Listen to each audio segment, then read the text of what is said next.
Okay guys, so we are on, so it is the 14th of March and we're technically on day, so I'm not launching, day one is technically going to be the 15th, right? So I technically haven't started yet, but I'm trying to get some pre-work done. So I'm going to be filming a video about basically me putting my book together and what that looks like, and I'll kind of be recording that video and doing it. But it's the 14th, so I guess this is technically day two, but our timeout that we're going through is basically from April 15th to April 18th. I'm going in this coffee shop. I got banned from it technically like 2 years ago because I was kind of an asshole to the girl at the front, but she was being a bee, so I was being reactive. It takes one to know one. So anyway, I left my laptop sitting in the middle of nowhere. That was really dumb. So I felt really stupid about that. And of course I lost my spot because I wasn't paying, because I lost my laptop. So I have to find a place to go do this work. Anyway, so this is going to be the Onyie Onyeabor Raising Project report. Technically, I'm not going to start until I get to Saratoga Springs, and even then, most of my updates are going to be done on Prolific Generations, my other YouTube channel. And there are people everywhere. Everybody is far at work, so I gotta find a place to sit. Anyway, hi. So, let me sit outside a little bit so I can finish out this video, and then I gotta find a place to be. So basically, I left my laptop at the restaurant, and I was staying at a friend's house and I knocked something over of hers, and I had a moment where I kind of wish I didn't tell her about it. She had asked me to tell her when I kind of messed things up or whatever, but I told her about it and it was totally fine, but because of that, she worried all day and then she was mad at me, even though nothing was broken. And it was one of those moments where I was like, you're mad at me for doing the thing I asked you to do, or that you asked me to do.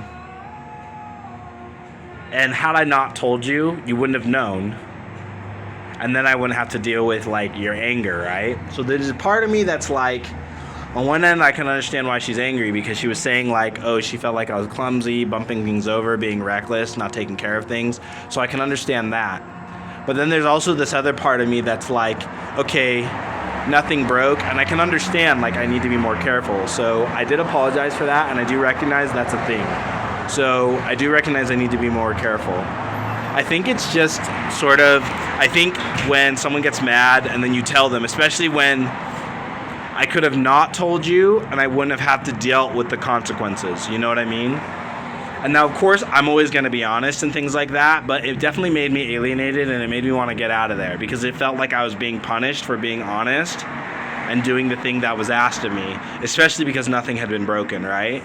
And it just felt like I was being held responsible for this, and I guess the reality is she was just mad because she felt I was being clumsy. So there's this part of me of like, okay, you're mad at me because I'm being human. I don't know. Anyway, it's not really a big deal. Maybe it's not about right or wrong, it's just not about taking it personal, so I'm just trying not to do that.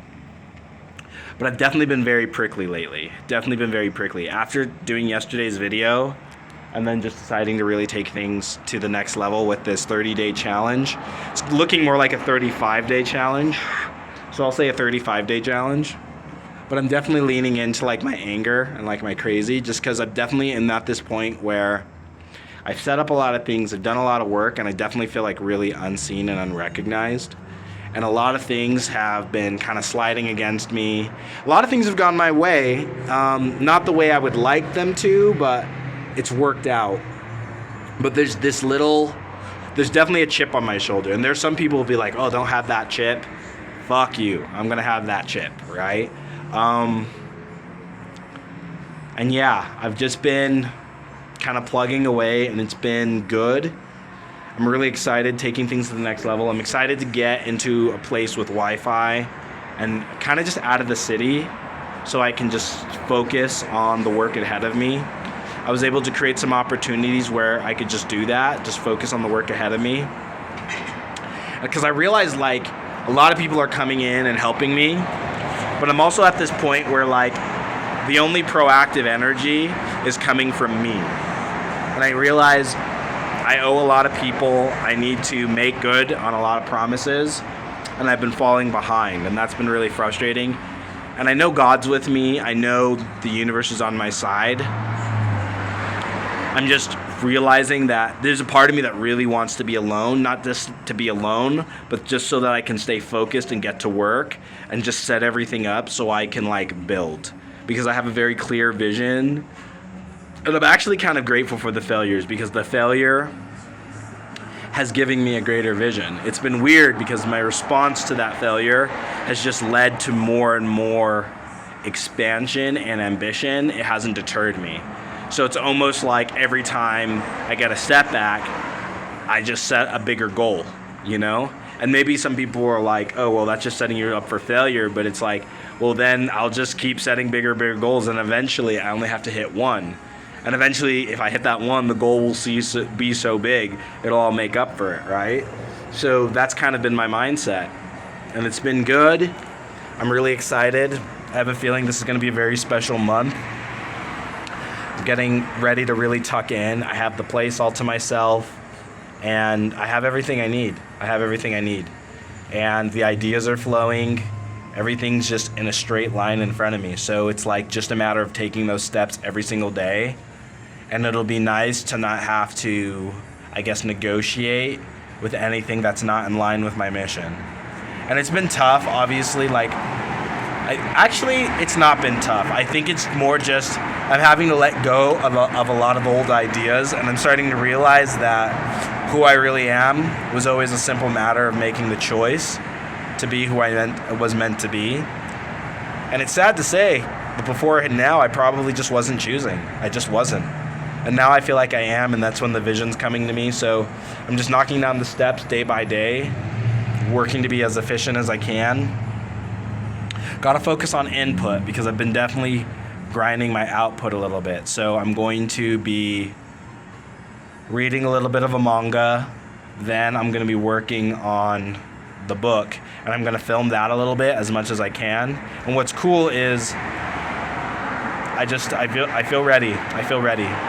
So hopefully, let's see if I can talk into a camera and do something here, if I can get some space, and we'll just do it to it. Yeah, this is the report for today. And basically the 30-day challenge, it starts on the 15th, but things are about to get real serious. I'm excited. Peace.